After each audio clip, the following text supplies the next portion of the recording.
Good morning, Internet land. It's Tuesday. DIY Wellness is moving to Tuesdays for the foreseeable future.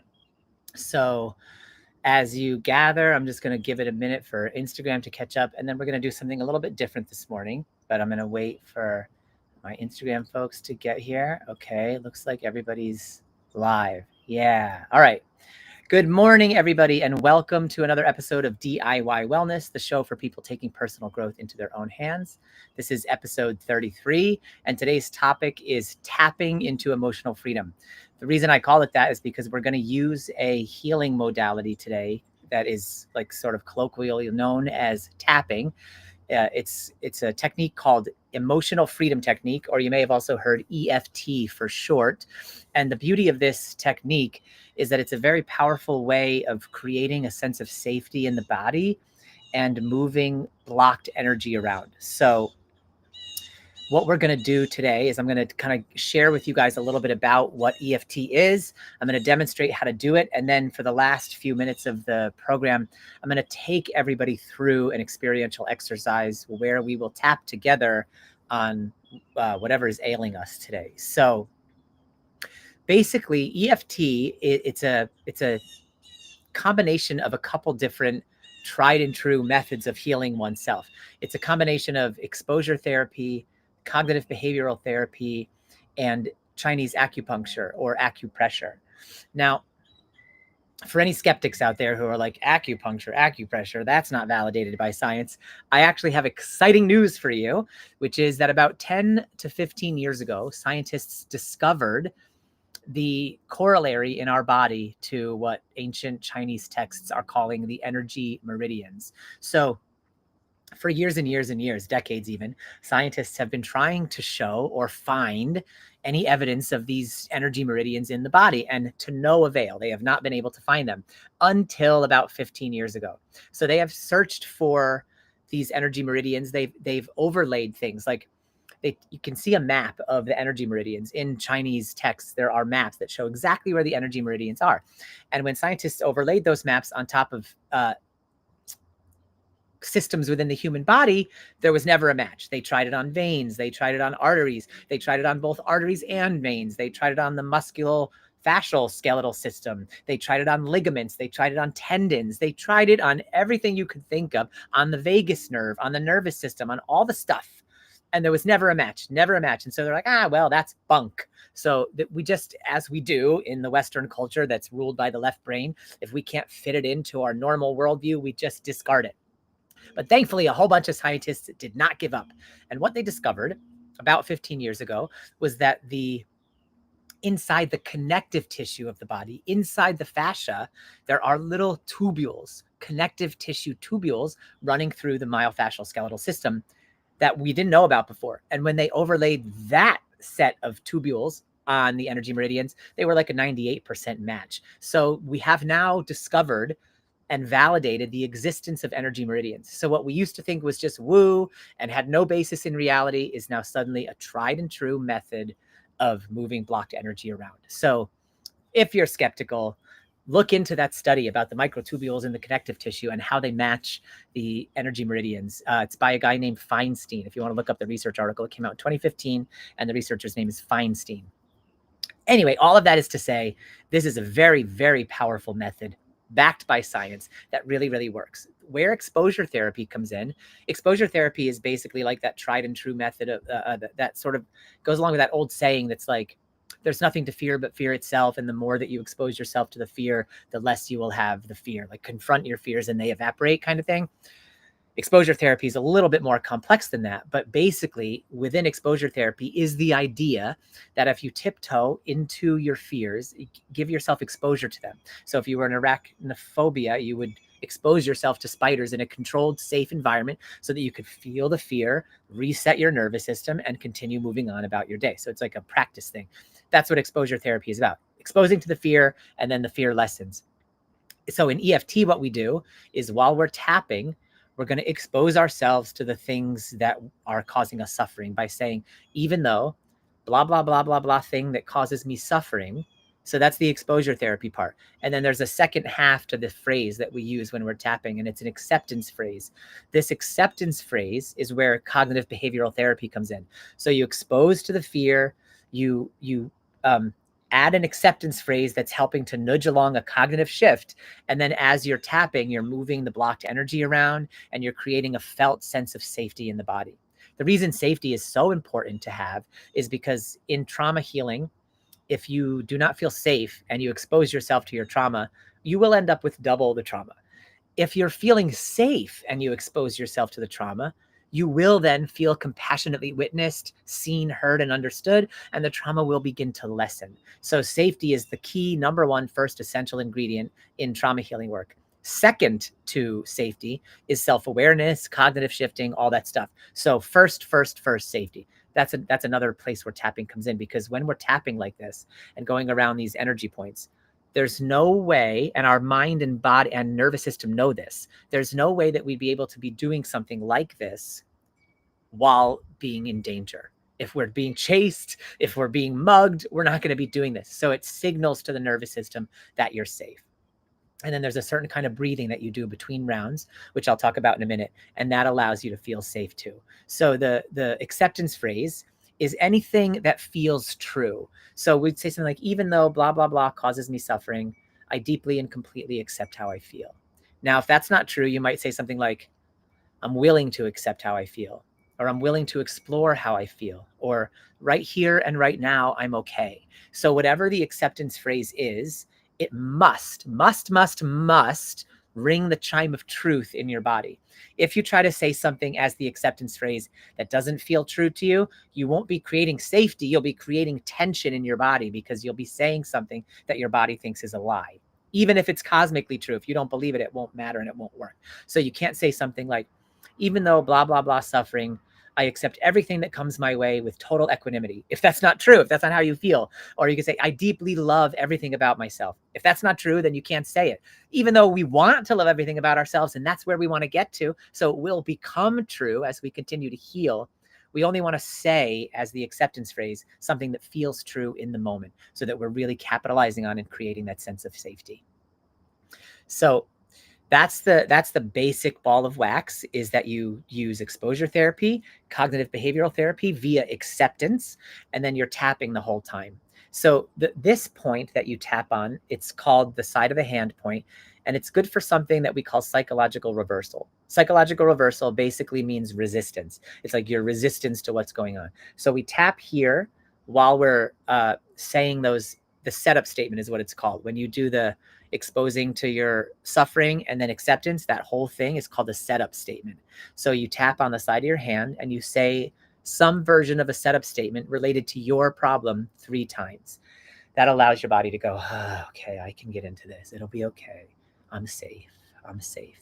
And then as you're tapping, you tap around the tapping points, which I'll tell you in 1 second. And as you're tapping around those, you will say phrases. They're called reminder phrases that remind you of the problem or remind you of the cognitive shift you're trying to have. So for example, I might say, even though I get really enraged when my friend comes over and parks and their tire always lands in my garden, right? So that might be what I'm saying. And then I would go around and be like, oh, they mess up my garden.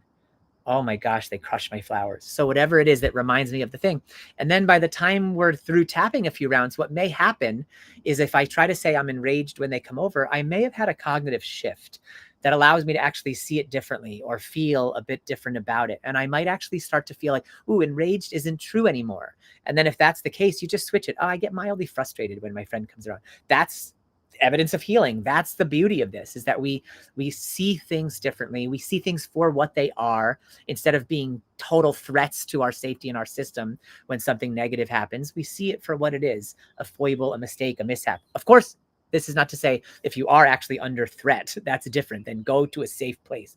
But I'm talking about for the day-to-day things in our lives where we're not actually threatened in the moment, but we feel threatened because of our nervous system and because of our upbringing and because of the collapse of society all around us. So it feels like even the slightest slights can sometimes be threatening. So you just change the words in real time so that they remain true for you. And then here are the points: the top of the head, and it's right smack in the middle of the top of your head. And then the eyebrow point, It's right here. It's like where your eyebrow meets the top of your nose, and then the side of the eye, and that's right there at the corner, and then under the eye. It's like on that bony ridge. So you'll feel a little smushy part there, but that's not it. It's below on the bony ridge.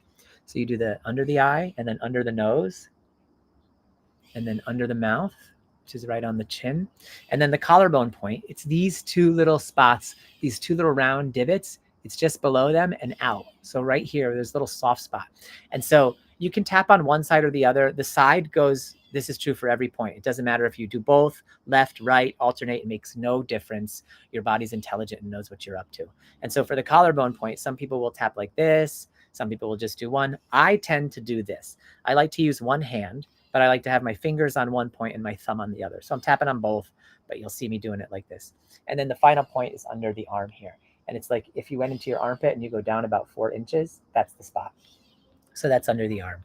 And then after that, you take a nice deep breath. And the way you'll do the deep breath is you will close your eyes, and then you'll breathe in through your nose and you'll breathe out through your mouth, through pursed lips. But the exhale will be longer than the inhale. This is really important because when you're breathing in through your nose, out through your mouth, and sustaining an exhale that's longer than an inhale, not only is it doing things physiologically to help you relax, it's signaling to your mind that you are not in any danger, because you literally cannot breathe in that way if you're in danger. You'll be panting, you'll be flustered, your heart will be racing. And so this is a safety cue. And then what happens is things tend to come up during the rounds. So between each round, you may notice that you're having a set of thoughts that might be foreign to you. The situation that's causing you suffering may feel a little more intense, or it may feel a little less intense. You may have some emotional reactions or some sensations, somatic reactions in your body. You may even get a memory. Pieces of fragments of memories, or things that seem like memories, you know, they didn't happen, but it's like a metaphor of a memory in your mind, helping you have an epiphany. All of that's acceptable. All of that's okay. Censor none of it. And then just allow those to inform your self-awareness as you continue to tap. And so what I'd like to do now for a few minutes with everybody is tap in real time through the idea. And I'm going to do a theme for us. And the theme is going to be letting go of what's not ours, or how to rest when we're carrying things that don't belong to us. And sometimes we have to carry things that don't belong to us. This can be very difficult.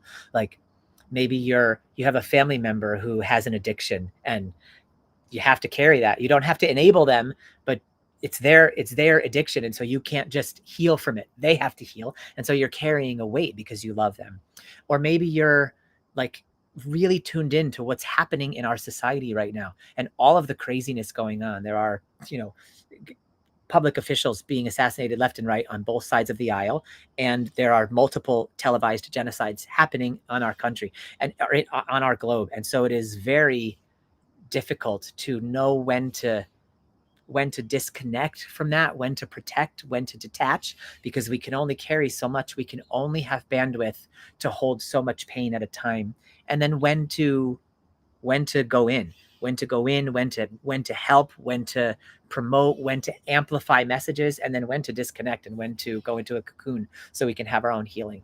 We're living in a time when there are extremes of joy and extremes of suffering, and sometimes they can be within the same hour, the same minute, or the same day. And so what we really want to do is be able to have a clarity about what is mine, what is the world's or somebody else's, and how can I be most effective at helping carry this, or putting it down if I really can't carry it anymore.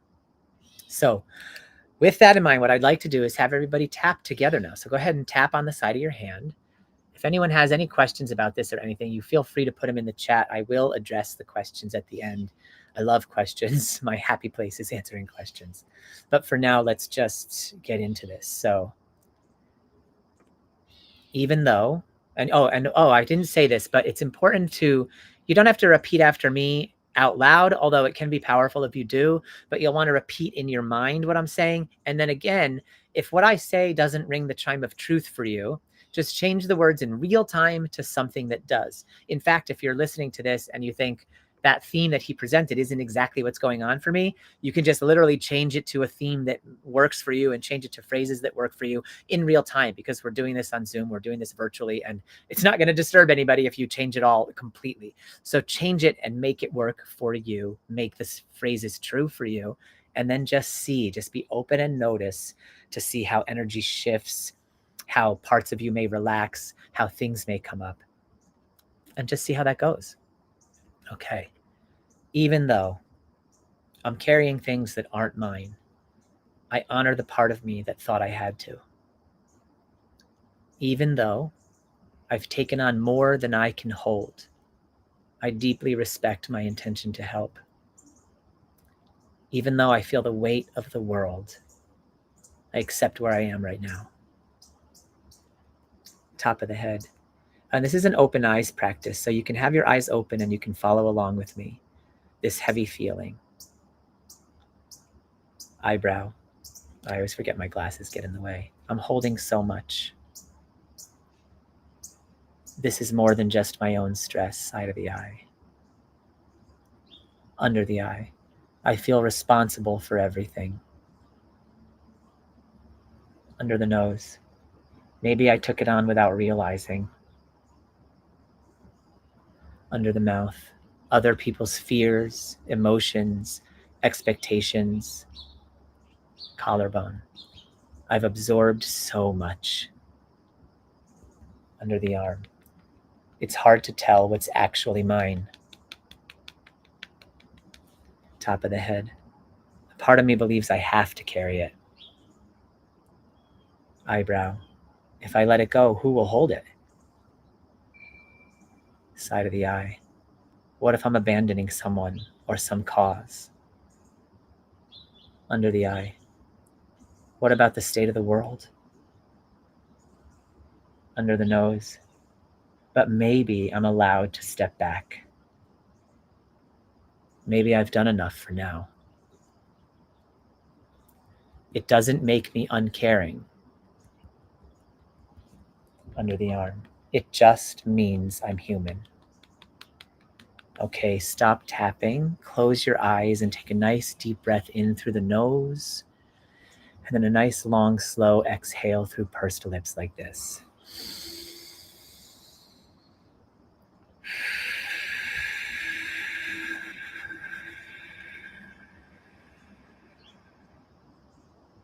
I like to put my hand on my belly and my hand on my heart. It just helps me bring awareness to the parts of my system that do the best thinking, which is not this guy. So just tune into what's happening for you. What energy is moving around in your body, what sensations might be coming up. Everything is okay. Everything is allowed to be here and to stay. Yeah. Just sit with that for as long as you need. And when you're ready, you can start tapping on the side of your hand. Even though society seems to be collapsing around me, and maybe I'm collapsing, I'm willing to explore this today. Even though it's a crazy time to be alive, and I want to help, and I want to change the world, and I want to save the world, I realize I can't do it alone. Even though there's poverty, misery, and suffering, I also need to take care of myself, and I accept that fact. Top of the head. Maybe I can let some of it go. Eyebrow. Maybe I don't need to carry everything to be a good person. Side of the eye. I can care without collapsing. Under the eye. I can love without absorbing. Under the nose. I release what's not mine to hold. Under the mouth. I trust others to carry their part. Collarbone. I give myself permission to rest and let rest do the rest. Under the arm. This is how I come back to myself. Top of the head. I can feel compassion and stay grounded. Eyebrow. I don't need to fix it all. Side of the eye. I can trust my intuition about what's mine to do. Under the eye. I'm allowed to have boundaries and set limits and take breaks. Under the nose. I honor my own capacity today. Under the mouth. I am not a sponge. I am a channel. Collarbone. I return to myself with clarity. Under the arm. I choose to feel lighter now.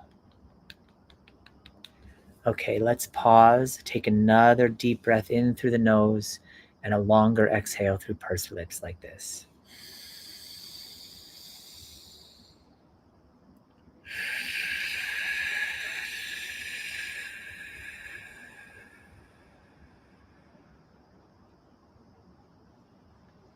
And just notice what's coming up for you. Put your hand on your heart and or belly if that feels supportive. Just notice what might have shifted, what might have moved.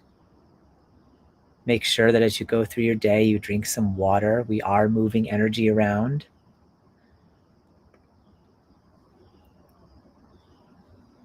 And just be grateful that you showed up for yourself today. This is beautiful self-care. If you feel like it, you can share one word in the chat that captures how you feel now or what you're walking away with. But there's no pressure to do so. This is also a very internal process, and I respect and understand that. Thank you, everybody, for being here.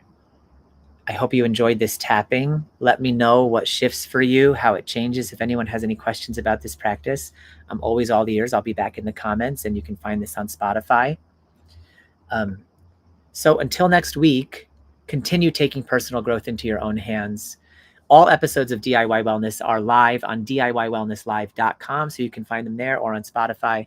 Until next week, I trust you, humanity, and I look forward to seeing you again. Bye, everybody.